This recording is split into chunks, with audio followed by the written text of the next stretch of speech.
What prosecutors discovered last night wasn't just unexpected, it was something Trump allegedly tried to hide before anyone could see it. That line, sent quietly through encrypted messages inside a federal building, was enough to make half the legal team on duty stop what they were doing and look up, because findings like this don't just slip out, they don't just appear, they don't just surface by accident.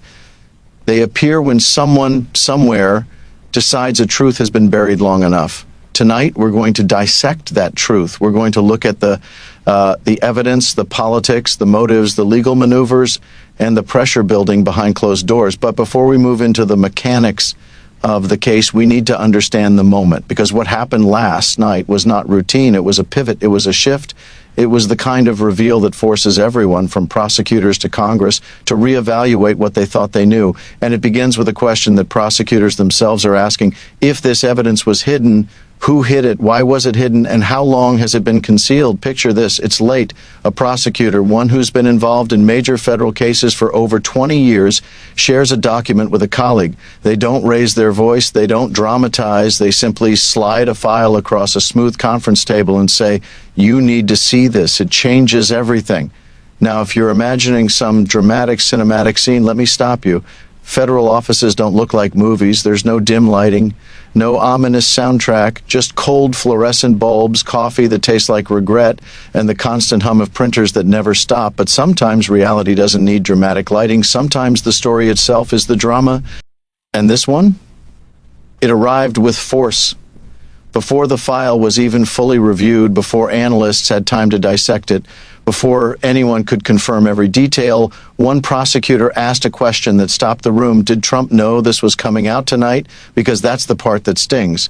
According to the source, Trump's team allegedly attempted internal steps to delay, block, or bury this information long before prosecutors ever laid eyes on it. A strategy designed not to win a case, but to run out the clock. This wasn't a defensive move. This was a preemptive move, and that changes everything. Now, before we dive too far into this, let me drop a quick pattern interrupt. Isn't it ironic that every time prosecutors find something new, Trump's team seems to have been worried about that exact thing months earlier? It's almost like someone trying to hide a cookie they know is going to get found because it's literally sitting under a napkin on the table. End of interruption. Back to the story. So what did prosecutors discover? Well, that's where things get interesting. The document itself, according to sources familiar with its content, contains three elements: a timeline that contradicts public statements, a set of communications between key individuals, and a deleted chain of messages that investigators somehow recovered. Now, let me be clear, I'm not here to make definitive legal claims. I'm here to break down what prosecutors believe the evidence suggests. And what they believe is this: someone tried to bury a paper trail. And that paper trail leads directly back to decisions made inside Trump's orbit.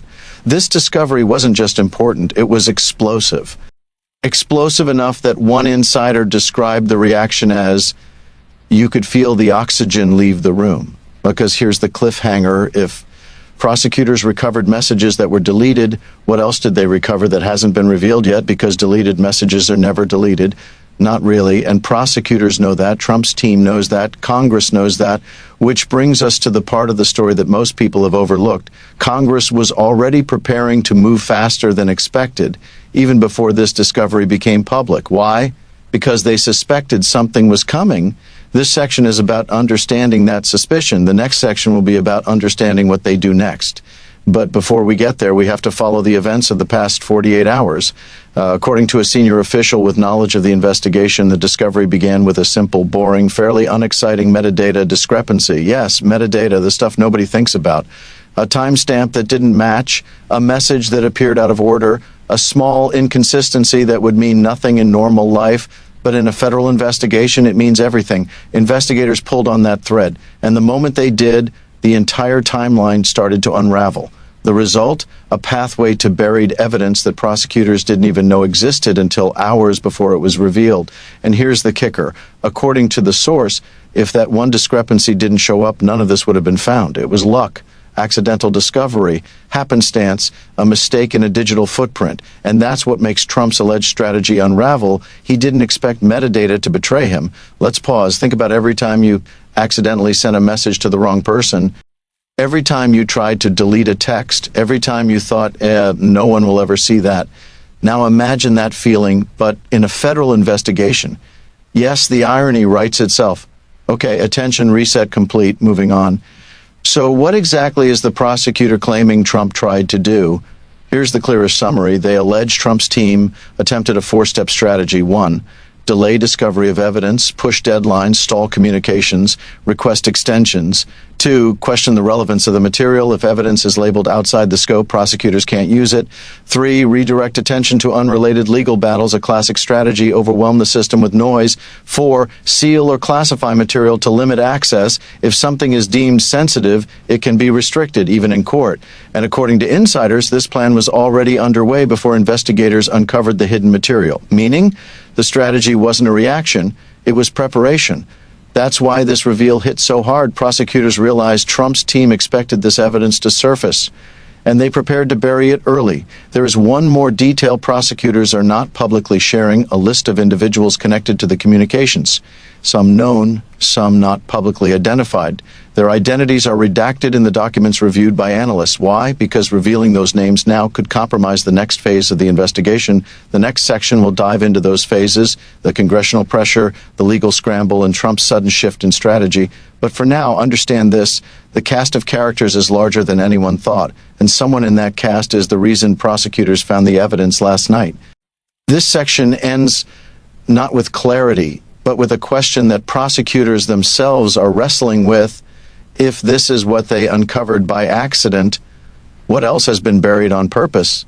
For this section exposes the fallout, and the fallout didn't begin with public statements, press briefings, or legal filings. It began with a quiet tension, one that spread rapidly across Washington, D.C., because when prosecutors realized what they'd found, Congress already suspected it.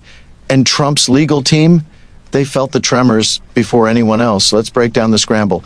Inside 3 major power centers, the prosecutor's office, Trump's inner circle, and congressional leadership, and how each one responded within hours of the discovery. The moment prosecutors confirmed the file was legitimate, communication inside the office changed instantly. Phones were taken off desks, drafts were moved to encrypted servers, 2 attorneys were pulled out of unrelated cases and reassigned immediately. A senior official described the mood. It went from normal to lockdown in under 10 minutes, not because of panic, but because of certainty. They knew what they had found would provoke an immediate and aggressive countermove from Trump's team. Inside the building, 3 rapid decisions were made. Decision 1, secure the chain of custody. Every hand that touched the file had to be documented. There could be no ambiguity, not with information this sensitive. Decision 2, expand the scope of the search. If one piece of evidence was buried, logic suggests more could be. By midnight, investigators were combing through a larger digital archive, following the same metadata trail that led to the initial discovery. Decision 3, notify upper leadership, not publicly, not through press conferences, but through direct classified notes to senior officials. Within hours, a prosecutor privately told a colleague, "Someone is going to be furious when they realize we found this." And they were right, because the next reactions came fast and loud. Before any news broke to the public, something unusual happened inside Trump's orbit. At 6:42 a.m., according to 2 individuals familiar with the matter, a series of emergency calls were placed between Trump's lawyers, political advisors, and 3 individuals who previously worked on Trump's past federal cases. The tone of the calls wasn't calm. It wasn't strategic. It was blunt. What did they find? How much do they know? How did they get it? Is the timeline compromised? Who had access to the old servers? One insider described the reaction as, "You could tell they were caught off guard. They weren't expecting this leak yet." That word "yet" is key. It implies Trump's team did expect the buried material to surface eventually, just not now, not before certain legal maneuvers were in place. So what did they do first? They attempted narrative control. Before prosecutors said a word publicly, Trump's team drafted talking points framing the discovery as illegal, politically motivated, another witch hunt, and a routine misinterpretation of outdated files. There's nothing unusual about this except for the timing. These talking points were prepared before the public even knew the evidence existed, which suggests one thing: Trump's team knew it was buried, and they were preparing the response in advance. But here's where the story turns.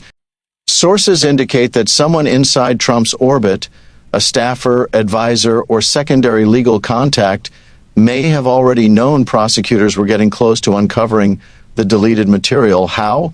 because metadata doesn't just expose the past, it exposes attempts to alter it, and someone's digital footprint matched perfectly. The identity of that person remains redacted for now, but prosecutors privately fear the evidence wasn't buried by accident, it was buried by instruction, and that means the investigation just widened dramatically. While Trump's team scrambled to figure out who leaked, who deleted, and who miscalculated, Congress was already preparing a response. At 9:13 a.m., 2 committee chairs received a secure briefing. This wasn't a meeting, this was a warning. One staffer who read the briefing said the last paragraph was the part that shocked everybody. What was in that last paragraph? A single sentence: the material recovered suggests a coordinated attempt to obstruct discovery. The moment that line reached congressional leaders, everything changed. Within hours, a hearing was scheduled.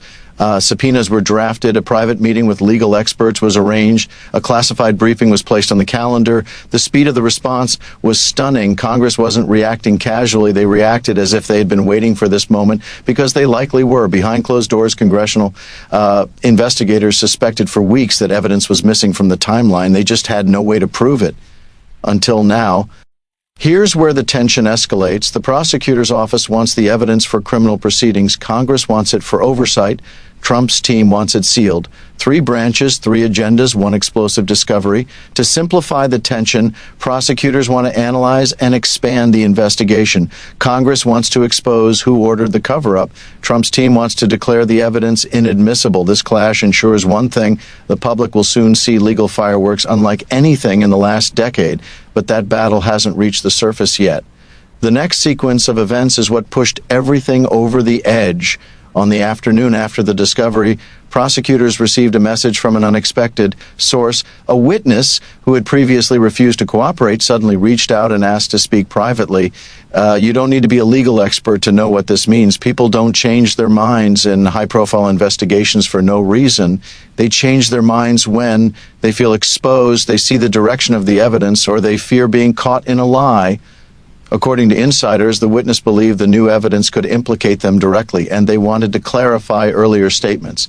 In federal law, clarify is often code for, I lied and now I want to modify my testimony before it becomes a problem.